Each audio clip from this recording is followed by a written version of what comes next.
உலகமெங்கும் வாழுகின்ற தமிழ் நெஞ்சங்களுக்கு ஊசுத்தி சேனலுடைய அன்பான வாழ்த்துக்கள்.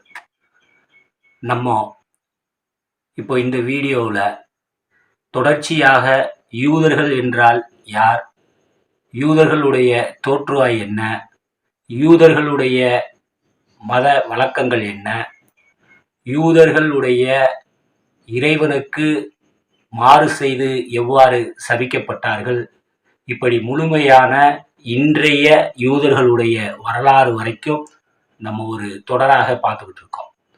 அந்த வரிசையில் இந்த வீடியோவில் யூதர்கள் எவ்வாறு இறைவனுக்கு மாறு செய்தார்கள், எதனால் சபிக்கப்பட்டார்கள், யூதர்களுடைய தோற்றுவாயாக இருக்கக்கூடிய இப்ராஹிம் அல்லது ஆபிரகாம் என்று சொல்லக்கூடிய அந்த இறை தூதருடைய வரலாறு அனைத்தையுமே இந்த வீடியோவில் நம்ம இப்போ பார்க்க போகிறோம். வாங்க நம்ம இப்போ வீடியோக்குள்ளே போகலாம். அதை தொடர்ந்து இந்த யூதர்கள் மற்றும் கிறிஸ்துவர்கள் மற்றும் இஸ்லாமியர்கள் இந்த 3 பேருக்குமே இறைவன் வேதங்களை கொடுத்திருக்கிறார். இவர்களுக்கு மட்டுமல்ல, உலகத்தில் இருக்கக்கூடிய மனிதர்களுக்கெல்லாம் வழிகாட்டுவதற்காக தான் இறைவன் இந்த வேதங்களை கொடுத்திருக்கிறார். அப்போ அந்த வேதங்கள்ல மொத்தம் இறைவன் 4 வேதங்களை கொடுத்ததாக சொல்லப்படுது வரலாற்றில். அதில் பார்த்தீங்கன்னா ஜபூர், தௌராத், இஞ்சில் மற்றும் குர்ஆன். இந்த ஜபூரும் தௌராத்தையும் கிறிஸ்துவர்கள் ஏற்றுக்கிறது அப்படிங்கிறது இல்லை. அதே மாதிரி இந்த இஞ்சிலுங்கிறத யூதர்கள் ஏற்றுக்கிறது இல்லை. அப்போ பார்த்தீங்கன்னா ஜபூரும் தௌராத்தும் பார்த்தீங்கன்னா இந்த யூத சமுதாயம் யூதர்கள் ஏற்றுக்கிறாங்க. இன்ஜீல் கிறிஸ்துவர்கள், அதாவது இயேசுவுக்கு வழங்கப்பட்ட அல்லது ஈசா அலைஹிஸ்ஸலாம் அவர்களுக்கு வழங்கப்பட்ட இன்ஜீல் என்ற வேதத்தை அவங்க ஏற்றுக்கிறாங்க கிறிஸ்துவர்கள். அப்போ இதுக்கு முன்னாடி பார்த்தீங்கன்னா தாவூத் அலைஹிஸ்ஸலாம் அவர்களுக்கு வழங்கப்பட்டதும் அதே மாதிரி ஜபூருடைய வேதத்தையும் இவங்க யூதர்கள் ஏற்றுக்கிறாங்க. ஆனால் இந்த இருவரும் நபி ஸல்லல்லாஹு அலைஹி வஸல்லம் என்ற இறை தூதருக்கு வழங்கப்பட்ட குர்ஆனை ஏற்றுக்கிறது இல்லை. அதுக்கு என்ன பின்னணி அப்படிங்கிறதெல்லாம் நம்ம வரக்கூடிய வீடியோக்களை ஒன்றாக பார்ப்போம். அப்போ இந்த இஸ்லாமியர்கள் பார்த்தீங்கன்னா இந்த 4 வேதத்தையுமே ஏற்றுக்கிறாங்க. இந்த 4 வேதமுமே இறைவனுடைய புறத்திலிருந்து வந்தது தான், உலக மக்களுக்கு வழிகாட்ட வந்தது தான், இறைவன் வழங்கியது தான் அப்படிங்கிறத இந்த 4 வேதங்களையும் இஸ்லாமியர்கள் ஏற்றுக்கொள்கிறார்கள். அப்போ இதை எப்படி உண்மையாகுது அப்படின்னு பார்த்தீங்கன்னா, கிறிஸ்துவத்திலையுமே வேதக்காரர்கள் அப்படிங்கிறத சொல்லப்படுது. அதே மாதிரி குர்ஆன்லையுமே வேதம் உடையவர்களுக்கு அப்படிங்கிற இடங்கள் நிறையா இடங்களில் குறிப்பிடப்படுது. 2வது வேதம் உடையவர்கள் அப்படிங்கிறது யார் அப்படின்னா இந்த கிறிஸ்துவ மற்றும் யூத மற்றும் இஸ்லாமிய சமுதாயத்துக்கு தான், அவங்க அந்த இனக்குழுக்களுக்கு தான் இறைவன் இறக்குறான். அப்போது இந்த 3 பேருமே இந்த வேதங்கள் விஷயத்தில் முரண்படுறாங்க. இந்த முரண்பாடு எதனால் அப்படிங்கிறது தான் இந்த வரலாற்று பின்னணியாக நம்ம பார்க்குறோம். 2வது இறை தூதர் அப்படின்னு சொல்லக்கூடியவங்க பார்த்தீங்கன்னா வரலாற்றை ஃபுல்லாகவே இறை தூதருடைய வரலாற்றை ஃபுல்லாக பார்த்தோம்னா எல்லாருமே இறைப்பணியை சொன்னதோடு, அதாவது இறைவன் சொல்லக்கூடிய வார்த்தைகளை மக்களிடத்தில் பிரச்சாரம் செய்ததோடு அதோடு நிற்காம இறைவன் ஒருவனே, இறைவன் ஒருவன்தான், அவனுக்கு பிள்ளைகள் கிடையாது, அதே மாதிரி மனைவி கிடையாது அப்படிங்கிறத தெளிவாக பிரச்சாரம் பண்ணியிருக்கிறத நம்மளால் பார்க்க முடியுது. அதோடு இருந்தாங்களா அப்படின்னா இல்லை. ஒவ்வொரு இறை தூதருமே நீண்ட நிலப்பரப்பை ஆட்சி செய்யக்கூடிய ஆட்சியாளர்களாக அந்த இறை தூதர்கள் இருந்திருக்கிறார்கள். அப்போ பார்த்தீங்கன்னா அதாவது இறைவன் சொல்லக்கூடிய, அதாவது மனித சமுதாயத்துக்கு வழிகாட்டக்கூடிய நல்வழிப்படுத்துதல் கூடிய செய்திகளை மக்களிடத்தில் பிரச்சாரம் செய்கிறது ஒரு புறம்.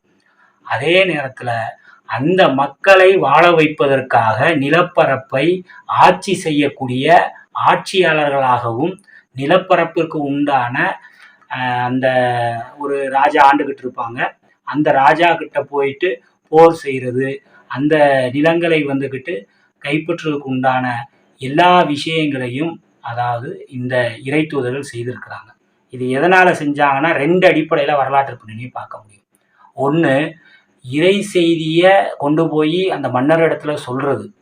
அந்த மன்னர் அந்த இறை செய்தியை ஏற்றுக்கிட்டாங்க அப்படின்னு சொன்னாக்கா அவங்களுக்கு கீழே மக்களையும் சேர்த்து வாழ்ந்து வர்றது. அப்படி இல்லை, இறை செய்தியை மறுத்து இறைவனை மறுத்து பேசக்கூடிய மன்னர்களுக்கு எதிராக போர் பிரகடனம் செய்து போர் செய்து அந்த நிலப்பரப்பை கைப்பற்றி தங்களுடைய மக்களை வாழ வச்சிருக்கிறாங்க அப்படிங்கிறது இந்த வரலாற்றுகளிலிருந்து நமக்கு தெளிவாக புலப்படும்.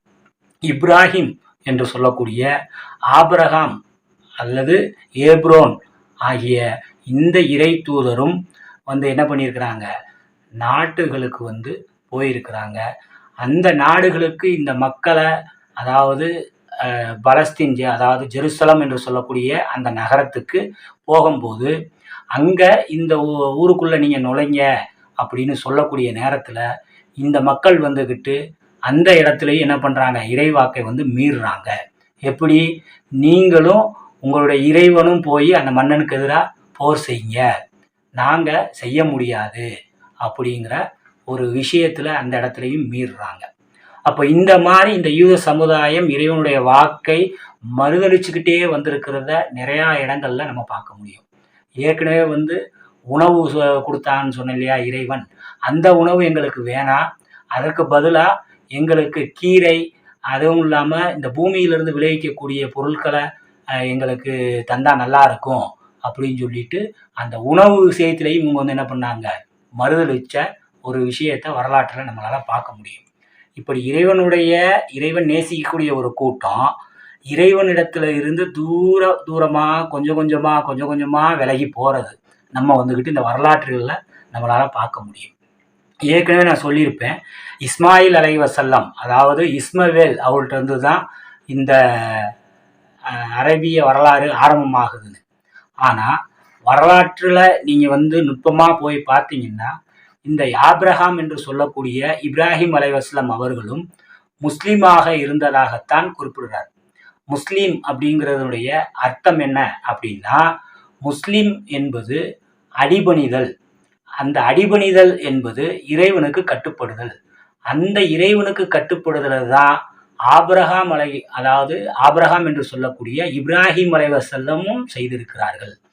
அப்போ இப்ராஹிம் அலைஹிஸ்ஸலாமும் ஒரு முஸ்லீமாக தான் வாழ்ந்திருக்கிறார்கள். எப்படி முன்னாடி உள்ள வேதங்களை எல்லாத்தையும் நம்பணுமோ, எப்படி எல்லா இறை தூதர்களையும் நம்பணுமோ, அப்படி நம்பினாதான் நம்ம இறைவனை நம்பினதான அர்த்தம். ஏன்னா எல்லா இறை தூதர்களையும் இந்த மனித சமுதாயத்திற்கு நல்வழிப்படுத்துவதற்காக அனுப்பணும்னு இறைவன் தான் சொல்றான். இது தோராவிலையும் இருக்கு, அதாவது யூதர்கள் சொல்லக்கூடிய வசனங்களையும் இறைவன் பேசியிருக்கிறான். அதே மாதிரி ஈசா அலைஹிஸ்ஸலாம் என்று சொல்லக்கூடிய இயேசுக்கு இறங்கிய இஞ்சில் வேதத்திலையும் இறைவன் பேசியிருக்கிறான், தேவ தூதர்களை நம்ம கொடுத்துருக்கோம்னு. அதே மாதிரி குர்ஆன்லையும் இறைவன் பேசியிருக்கிறான். அப்போ ஒவ்வொரு காலகட்டத்திலையும் வழங்கப்பட்ட வேதங்கள்ல இறைவன் தேவ தூதர்களை நான் அனுப்பியிருக்கோங்க. அப்போ அந்த தேவ தூதர்களையும் ஏற்கணும், அவர்களுக்கு வழங்கப்பட்ட வேதங்களையும் ஏற்கணும். அப்போதான் நம்ம முழுமையாக இறைவனை ஏற்றதாக அடையாளப்படுத்தப்படும். அப்போ இந்த இப்ராஹிம் அலைஹிஸ்ஸலாம் எப்படி முஸ்லீமாக இருந்தார்கள் என்பதற்கும் வரலாற்று பின்னணிகள் இருக்கின்றன. இந்த வரலாற்று யூதர்களுடைய வரலாற்றில் இந்த இப்ராஹிம் அலைஹிஸ்ஸலாம் அவருடைய வரலாறு மிகவும் முக்கியமானது. அதுதான் தோற்றுவாயாக இருக்கிற காரணத்தினால அவருடைய வரலாற்றையும் நம்ம பார்க்க இருக்கிறோம் அடுத்த பகுதியில். இப்படி ஒன்றன் பின் ஒன்றாக முழுமையாக இவருடைய தோற்றுவாயில் இருந்து இவர்களுடைய இறைவனுக்கு மாறு செய்யப்பட்ட இவர்கள் எப்படி சபிக்கப்பட்டார்கள், இவர்களுடைய வரலாறு இப்போ வரைக்கும் நம்ம இந்த சீரீஸில் நம்ம பார்க்க போகிறோம். அதனால் யாரும் ஸ்கிப் பண்ணாமல் முழுமையாக இந்த வீடியோவை பாருங்கள். அப்போ தான் இந்த வரலாற்று பின்னணிகளும் வரலாற்று உண்மைகளையும் நாம் உணர்ந்துக்க முடியும். மீண்டும் அடுத்த பகுதியில் ஒரு இறை தூதர்களுடைய வரலாற்றை, ஆபிரகாம் அவருடைய வரலாற்றோட உங்களை சந்திக்கும் முறை விடைபெறுவது ஊர் சுத்தி சேனலுக்காக நான் அகமது.